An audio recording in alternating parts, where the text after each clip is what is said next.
നിമിഷപ്രിയയുമായി ബന്ധപ്പെട്ട കേസിൽ കാന്തപുരം AP അബൂബക്കർ മുസ്ലിയാർ ഉസ്താദ് ഇടപെട്ടതിനെ തുടർന്ന് ഏറ്റവും കൂടുതൽ വിഷമമുള്ള വിഭാഗമാണ് കാസ.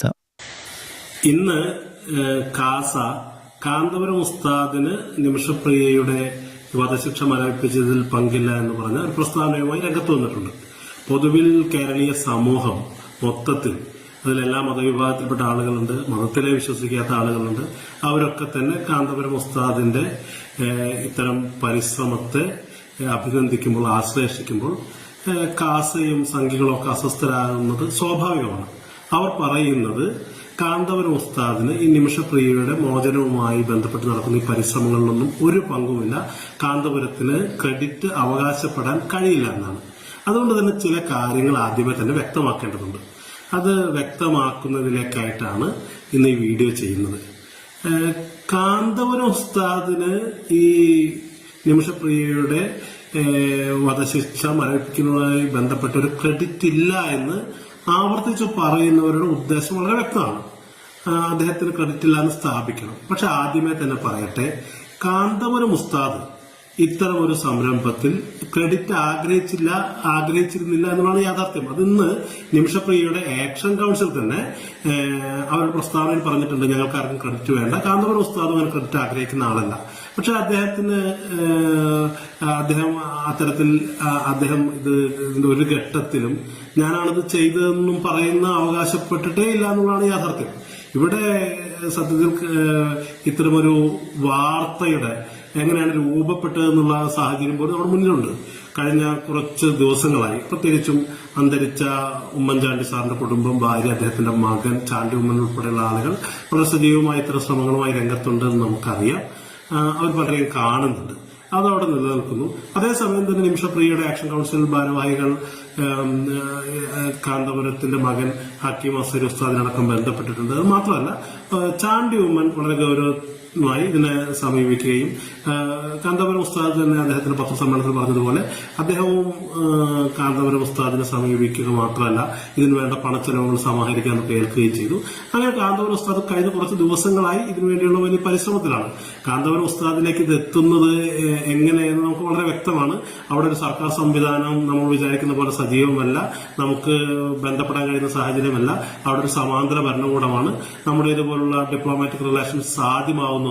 അവിടെ ഇടപെടാനുള്ള ഏക സാധ്യത എന്ന് പറയുന്നത് കാന്തപുരം ഉസ്താദിനെ പോലുള്ള ഒരു മുസ്ലിം മത പണ്ഡിതന് അവിടെയുള്ള ചില ബന്ധങ്ങളാണ്. പ്രത്യേകിച്ചും അവിടുത്തെ ഷെയ്ഖ് ഹബീബ് ഉമർ പോലുള്ള ഒരു സൂഫി പണ്ഡിതനുമായി കാന്തപുരം ഉസ്താദിനുള്ള ആത്മബന്ധം, അത് ഉപയോഗപ്പെടുത്തിയ ചില കാര്യങ്ങളൊക്കെ നടക്കുമെന്നുള്ളതിന്റെ അടിസ്ഥാനത്തിലാണ് അദ്ദേഹത്തെ ബന്ധപ്പെടുന്നത്.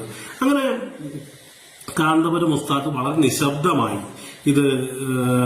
ഇത്തരം പരിശ്രമങ്ങൾ ആരംഭിക്കുകയാണ്. അതിനെക്കുറിച്ച് അദ്ദേഹം എവിടെയും പറയുന്നില്ല. പക്ഷെ ഈ ഘട്ടത്തിലാണ് ഷെയ്ഖ് ഹബീബ് ഉമർ, അദ്ദേഹം നേരത്തെ പറഞ്ഞ യമനിലെ ഏറ്റവും സ്വാധീന ശക്തിയുള്ള സൂഫി പണ്ഡിതൻ, അദ്ദേഹമാണല്ലോ ഇപ്പോൾ വാർത്തകൾ നിറഞ്ഞു നിൽക്കുന്ന അവിടെ ഈ പരിശ്രമങ്ങൾക്ക് നേതൃത്വം നൽകുന്ന വ്യക്തി. അദ്ദേഹം കോഴിക്കോട് വന്നിരുന്ന സമയത്ത് അതിന്റെ സംഘാടകർ ക്ഷണിച്ചതനുസരിച്ച് കാന്തപുരം അബൂബക്കർ മുസ്ലിയാരുടെ മകൻ ഹക്കീം അസരി ഉസ്താദൊക്കെയുള്ള ഒരു വേദിയിൽ അദ്ദേഹത്തോടൊപ്പം തന്നെ ഒരു വേദി പങ്കിട്ട ഒരാളാണ് ഞാൻ. ആ ഒരു സംഘാടകരുമായിട്ട് ബന്ധമുണ്ട്. അപ്പൊ ഈ ഘട്ടത്തിൽ അവിടെ നടക്കുന്ന പരിശ്രമങ്ങളെ കുറിച്ച് ഷെയ്ഖ് ഹബീബ് ഉമറിന്റെ അടുപ്പമുള്ള കേന്ദ്രങ്ങളിൽ നിന്ന് അറിയാനിട വരികയും ഇങ്ങനെ കാന്തപുരം ഉസ്താദിന്റെ ഇനിഷ്യേറ്റീവിൽ നിമിഷപ്രിയയുടെ മോചനത്തിന് വേണ്ടിയുള്ള ചില പരിശ്രമങ്ങൾ നടക്കുന്നു, കുറച്ച് ദിവസങ്ങളായി നടക്കുന്നുവെന്ന് അറിഞ്ഞപ്പോൾ അതിന്റെ ആധികാരികത അവർ ബോധ്യപ്പെടുത്തിയ സമയത്ത് ഞാനാണിത് പുറത്തു പറയേണ്ട ഒരു കാര്യമല്ല എന്നതിനെ കുറിച്ച് ഞാനാണ് ആലോചിക്കുന്നത്. കാരണം അതിന്റെ ഒരു പ്രത്യേക കാരണമുണ്ട്. പ്രത്യേകിച്ചും ഇന്നത്തെ കേരളീയ പൊതുസമൂഹത്തിൽ നമുക്കറിയാം, മുസ്ലിങ്ങൾക്കെതിരെ വ്യാപകമായ വെറുപ്പ് പ്രചരിപ്പിക്കപ്പെടുന്ന ഒരു സന്ദർഭത്തിൽ എന്തിനും ഏതിനും പ്രതിസ്ഥാനത്ത് നിർത്തപ്പെടുന്ന ഒരു സമൂഹം, സമുദായം എന്നുള്ള രീതിയിൽ വെറുപ്പ് പ്രചരിപ്പിക്കുകയും പ്രത്യേകിച്ച് മുസ്ലിം ക്രിസ്ത്യൻ കമ്മ്യൂണിറ്റികളെ ഡിവൈഡ് ചെയ്തുകൊണ്ട് രണ്ട് തുരുത്തുകളായി വാട്ടർ ടൈറ്റ് കമ്പാർട്ട്മെന്റുകളൊക്കെയായി ചിത്രീകരിക്കുന്ന സമയത്ത് കാന്തപുരം ഉസ്താദിനെ പോലെയുള്ള ഒരു വലിയ മുസ്ലിം മതപണ്ഡിതൻ അദ്ദേഹത്തിന്റെ ആഗോള സ്വാധീനം ഉപയോഗിച്ചുകൊണ്ട് ഒരു ക്രിസ്ത്യൻ പെൺകുട്ടിക്ക് വേണ്ടി ഇടപെടുന്നു എന്ന് പറയുന്ന വാർത്തയ്ക്ക് വളരെ പോസിറ്റീവായൊരു വശമുണ്ട്. അത് ഈ പറയുന്ന സമൂഹങ്ങൾ തമ്മിലുള്ള അകലങ്ങൾ കുറയ്ക്കുകയും അടുപ്പം വർദ്ധിപ്പിക്കുകയും ചെയ്യുന്നു എന്നുള്ളൊരു സന്ദേശപരമായ അർത്ഥത്തിൽ അത്തരമൊരു ഒരു ഫേസ്ബുക്ക് പോസ്റ്റ് കാന്തപുരം ഉസ്താദ് നിമിഷപ്രിയയുടെ മോചനത്തിന് വേണ്ടി ചില ശ്രമങ്ങൾ നടത്തുന്നതായി അറിയുന്നു എന്ന മട്ടിൽ ഞാനൊരു ഫേസ്ബുക്ക് പോസ്റ്റ് ഇടുകയാണ്. അപ്പൊ അതിന് താഴെ ചിലർക്ക് മീഡിയകളെ ടാഗ് കമന്റ് ചെയ്യുന്നുണ്ട്, മെൻഷൻ ചെയ്യുന്നുണ്ട്. അപ്പോൾ പോലും ചില മാധ്യമ സുഹൃത്തുക്കൾ, റിപ്പോർട്ടർമാരും മുതിർന്ന മാധ്യമ പ്രവർത്തകരൊക്കെ എന്നെ സമീപിച്ച് എന്താണ് ഇതിന്റെ ആധികാരികത എന്നൊക്കെ ചോദിക്കുമ്പോൾ മുഴുവൻ ആധികാരികതയും വെളിപ്പെടുത്താൻ കഴിയില്ലെന്നും പിന്നെ ആധികാരികമായി ഇത് പറയേണ്ട ആൾ ഞാനല്ല എന്നും പറഞ്ഞ് ഞാനതിനെക്കുറിച്ച് പ്രതികരിക്കാൻ തയ്യാറാവാതിരിക്കുകയായിരുന്നു. അപ്പോൾ സ്വാഭാവികമായും മാധ്യമങ്ങൾക്ക് അവരുടെ ഒരു സ്ക്രൂട്ടനൈസിംഗ് സംവിധാനമുണ്ട്. അവരുമായി ബന്ധപ്പെട്ട സോഴ്സുകളോടൊക്കെ അവരുടേതായ രീതിയിൽ അന്വേഷണമൊക്കെ നടത്തിയിട്ടിരിക്കും. അവരാണ് ഈ വാർത്ത വളരെ കൃത്യമായി കാന്തപുരം ഉസ്താദ് ഈ വിഷയത്തിൽ ഇടപെടുന്നു എന്നുള്ള വാർത്ത വരികയും അപ്പോൾ പോലും ഔദ്യോഗികമായി കാന്തപുരവുമായി ബന്ധപ്പെട്ട ഒരാൾ ഇതിനോട് പ്രതികരിക്കാൻ തയ്യാറായിട്ടില്ല. ഇത്തരം വാർത്തകൾ മാധ്യമങ്ങളിൽ 1-2 ദിവസം വരുമ്പോഴും ഒരു പ്രതികരണത്തിന് തയ്യാറായിട്ടില്ല. അവസാനം അവിടെ നടക്കുന്ന കാര്യങ്ങൾ, വധശിക്ഷ മരവിപ്പിക്കാനുള്ള നീക്കങ്ങൾ നടക്കുന്നതൊക്കെ നമുക്കറിയാം. സ്വാഭാവികമായി അത്ര ചർച്ചകൾ നടക്കുമ്പോൾ പോലും ആരും അതിനെക്കുറിച്ച് പറയുന്നില്ല. അവർ ഒഫീഷ്യലി അത് അംഗീകരിക്കുന്നില്ല. പക്ഷെ അതിന്റെ വിധിപ്പകർപ്പ് കിട്ടിയതിന് ശേഷമാണ് അഭിനന്ദനായ കാന്തപുരം ഉസ്താദ് അതിനോട് പ്രതികരിക്കാൻ പോലും തയ്യാറാക്കുന്നത്. അങ്ങനെ ചില പ്രതികരണം നടക്കുകയും അപ്പോഴേക്കും കാന്തപുരം ഉസ്താദ് ഒരു മുസ്ലിം മത പണ്ഡിതൻ അദ്ദേഹത്തിന്റെ സ്വാധീനം ഉപയോഗിച്ചുകൊണ്ട് ഇവിടെ നിമിഷപ്രിയയ്ക്ക് വേണ്ടി ഇടപെടുന്നു എന്ന് പറയുന്നത് വലിയൊരു വാർത്തയാവുകയും അതിനെ സമൂഹത്തിന്റെ വിവിധ തുറയിൽപ്പെട്ട ആളുകൾ അഭിനന്ദിക്കുകയും ചെയ്യുന്ന സാഹചര്യം ഉണ്ടായി. ഈ വധശിക്ഷ റദ്ദ് മരവിപ്പിക്കുന്ന വാർത്ത വരുന്നതിന് മുമ്പ് തന്നെ AICC general secretary KC Venugopal അതിനെക്കുറിച്ച് പോസ്റ്റ് ഇടുന്നുണ്ട്, പ്രതിപക്ഷ നേതാവ് പോസ്റ്റ് ഇടുന്നുണ്ട്, രമേശ് ചെന്നിത്തല പോലുള്ള ആളുകൾ പോസ്റ്റ് ഇടുന്നുണ്ട്. അതിനുശേഷം തീർച്ചയായും മുഖ്യമന്ത്രി പിണറായി വിജയനൊക്കെ അതുപോലെ സ്പീക്കർ ഷംസീറൊക്കെ അതിനെക്കുറിച്ച് പോസ്റ്റ് ഇടുന്നുണ്ട്. അങ്ങനെ വ്യാപകമായി അങ്ങനെ പോസ്റ്റ് ഇടുകയും അതൊരു വാർത്തയായി വരികയും ചെയ്ത സാഹചര്യത്തിലാണ് ഇത്തരം ഔദ്യോഗികമായി പ്രഖ്യാപനം ഉണ്ടായതിനു ശേഷം മാധ്യമങ്ങൾ ചോദിക്കുമ്പോൾ അത് നിഷേധിച്ചില്ല എന്ന കാര്യം മാത്രമാണ് കാന്തപുരവുമായി ബന്ധപ്പെട്ട കേന്ദ്രങ്ങൾ ചെയ്തത്. ഇവിടെ കാന്തപുരം ഉസ്താദ് ഒരു കാര്യം ചെയ്ത് ക്രെഡിറ്റ് എടുക്കാൻ ശ്രമിക്കുന്നുവെന്ന് ആവർത്തിച്ചുള്ള പരിശ്രമങ്ങൾ ഉണ്ടാകുമ്പോഴാണ് ഇത് പറയേണ്ടി വരുന്നത്. ഒരു കാര്യം ഞാൻ പറയാം, കാന്തപുരം ഉസ്താദിന്റെ ക്രെഡിറ്റ് അർഹിക്കുന്നുണ്ടോ എന്ന് ചോദിച്ചാൽ ക്രെഡിറ്റ് അർഹിക്കുന്ന ആൾ തന്നെയാണ്, ഒരു സംശയവുമില്ല. പക്ഷെ കാന്തപുരം ഉസ്താദിനെ സംബന്ധിച്ച് ഇതിന്റെ ക്രെഡിറ്റ് എടുക്കാൻ അദ്ദേഹം ഒരു തരത്തിൽ ആഗ്രഹിച്ചിട്ടില്ല. അദ്ദേഹം പല ഘട്ടങ്ങളിലും ഇതിൽ വലിയ ഘട്ടങ്ങളിൽ നിശബ്ദമായി ഇത്തരം കാര്യങ്ങൾ ചെയ്തിട്ടുള്ള ഒരാളാണ്, അത് ചെയ്തുകൊണ്ടിരിക്കുന്ന ആളാണ്. പക്ഷെ ഞാൻ ആവർത്തിച്ചു പറയാൻ ആഗ്രഹിക്കുന്ന ഒന്ന് എന്ന് പറയുന്നത്, കാന്തപുരം ഉസ്താദിനെ പോലൊരാൾ അദ്ദേഹത്തിന്റെ ഇനിഷ്യേറ്റീവിൽ ഈ പറയുന്ന കാസക്കാരും സംഘികളും ആരോപിക്കുന്നത് പോലെ ഇത്തരം ഒരു കാര്യം ചെയ്ത് അതിന്റെ ക്രെഡിറ്റ് അങ്ങ് നേടിക്കളയാമെന്ന് വിചാരിക്കുന്ന ആളല്ല അദ്ദേഹം. അതിനുവേണ്ടി ഒരു പരിശ്രമവും നടത്തിയിട്ടില്ല. ഇത് പക്ഷെ കാന്തപുരം ഉസ്താദിന് ഇതിന്റെ ക്രെഡിറ്റ് കിട്ടേണ്ടതുണ്ട്, അത് വ്യാപകമായി ചർച്ച ചെയ്യപ്പെടേണ്ടതുണ്ടെന്ന് ആഗ്രഹിക്കുന്ന ഒരാളാണ് ഞാൻ. അതിന്റെ കാരണം എന്ന് പറയുന്നത് ഇന്നത്തെ സാമൂഹിക പരിസ്ഥിതിയിൽ വെറുപ്പിന്റെ വിദ്വേഷത്തിന്റെ വലിയ വ്യാപകമായ അലകൾ തീർക്കപ്പെടുന്ന ഒരു അന്തരീക്ഷത്തിൽ കാന്തപുരം ഉസ്താദിനെ പോലൊരു മുസ്ലിം മതപണ്ഡിതൻ ഒരു ക്രിസ്ത്യൻ പെൺകുട്ടിയെ രക്ഷിക്കാൻ വേണ്ടി തന്റെ ആഗോള സ്വാധീനം ഉപയോഗപ്പെടുത്തുന്നു എന്ന് പറയുന്നത്, മുസ്ലിങ്ങൾ സ്വന്തം മതക്കാർക്ക് വേണ്ടിയാണ് എല്ലാം ചെയ്യുന്നത് എന്ന് പറയുകയും മുസ്ലിങ്ങൾ അന്യമത വിദ്വേഷം പരത്തുന്ന ആളുകളാണെന്ന് നിരന്തരം വെറുപ്പ് ഉൽപ്പാദിപ്പിക്കപ്പെടുന്ന ചെയ്യുന്ന അവസ്ഥയിൽ കാന്തപുരം ഉസ്താദിന്റെ ക്രെഡിറ്റ് ചർച്ച ചെയ്യപ്പെടേണ്ടതുണ്ട്. പല ആളുകളും ഇതിൽ ഇടപെടുന്നുണ്ട് സ്വാഭാവികമായിട്ടും. പക്ഷെ കാന്തപുരം ഉസ്താദിന്റെ മഹനീയമായ പങ്ക് ആവർത്തിച്ച് ചർച്ച ചെയ്യപ്പെടേണ്ടതിന്റെ അനിവാര്യത എന്ന് പറയുന്നത് അത് മാത്രമാണ്.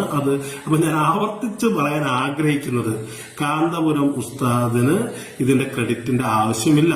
അദ്ദേഹത്തിന് വ്യക്തിപരമായി ഇത്തരം ക്രെഡിറ്റുകളുടെ ആവശ്യമില്ല. അദ്ദേഹം ഈ ക്രെഡിറ്റ് ആഗ്രഹിച്ചിട്ടില്ല, അദ്ദേഹം ഈ ക്രെഡിറ്റിന് വേണ്ടി പരിശ്രമിച്ചിട്ടില്ല.